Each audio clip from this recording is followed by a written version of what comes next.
भारत की सबसे पुरानी पर्वतमाला, जिसे उत्तर भारत की प्राकृतिक सुरक्षा दीवार कहा जाता है, एक ऐसी पर्वतमाला जो रेगिस्तान को आगे बढ़ने से रोकती है, हवा को फिल्टर करती है और करोड़ों लोगों के जीवन को अप्रत्यक्ष रूप से सुरक्षित रखती है। लेकिन आज इसी अरावली को लेकर एक बड़ा सवाल खड़ा हो गया है।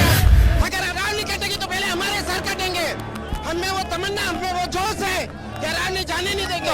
अरावली पहाड़ जिस तरह का जो डेजर्ट उड़ रहा है, जो रेगिस्तान है, उस रेगिस्तान की जो मिट्टी उड़ती है उस डेजर्ट को वही रोकता है। जो दिल्ली पोल्यूशन से गुजर रही है ना, वो राजस्थान पोल्यूशन से गुजरेगा। क्या सच में अरावली का 80-95% हिस्सा अब कानूनी रूप से असुरक्षित हो चुका है, या फिर जो डर फैलाया जा रहा है वो अधूरी जानकारी पर आधारित है? आज इस वीडियो में हम अरावली हिल्स विवाद को शुरुआत से लेकर आज तक तथ्यों और सच्चाई के साथ समझेंगे। अरावली पर्वतमाला दुनिया की सबसे प्राचीन पर्वतमालाओं में से एक है, लगभग 2 अरब साल पुरानी। ये गुजरात से शुरू होकर राजस्थान, हरियाणा और दिल्ली तक फैली हुई है। लेकिन अरावली सिर्फ पहाड़ों की लाइन नहीं है, ये थार रेगिस्तान को रोकती है, भूजल रिचार्ज करती है और दिल्ली एनसीआर में धूल और प्रदूषण को फिल्टर करती है। इसीलिए विशेषज्ञ इसे उत्तर भारत की ग्रीन शील्ड कहते हैं। विवाद पहाड़ों को लेकर नहीं, बल्कि परिभाषा को लेकर है।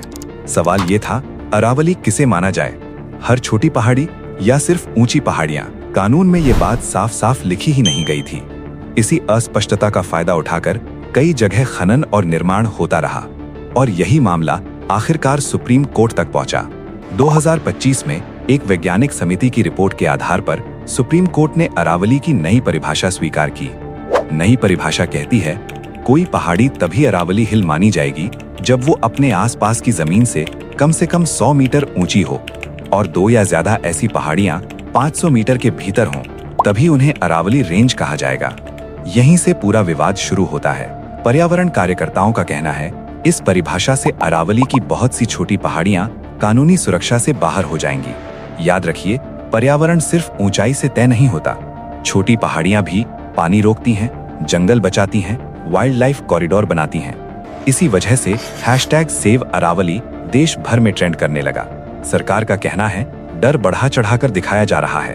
उनके अनुसार अरावली का बड़ा हिस्सा पहले की तरह संरक्षित है, नए खनन लाइसेंस फिलहाल नहीं दिए जाएंगे और स्पष्ट परिभाषा से अवैध खनन पर रोक लगाना आसान होगा।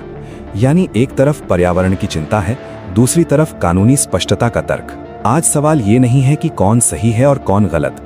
असली सवाल ये है कि क्या हम विकास और प्रकृति के बीच संतुलन बना पाएंगे, क्योंकि अरावली की 93% पहाड़ियां 100 मीटर से कम ऊंची हैं, मतलब लगभग पूरी अरावली खत्म। अरावली हटी तो थार का रेगिस्तान दिल्ली को बना देगा बालू का कटोरा।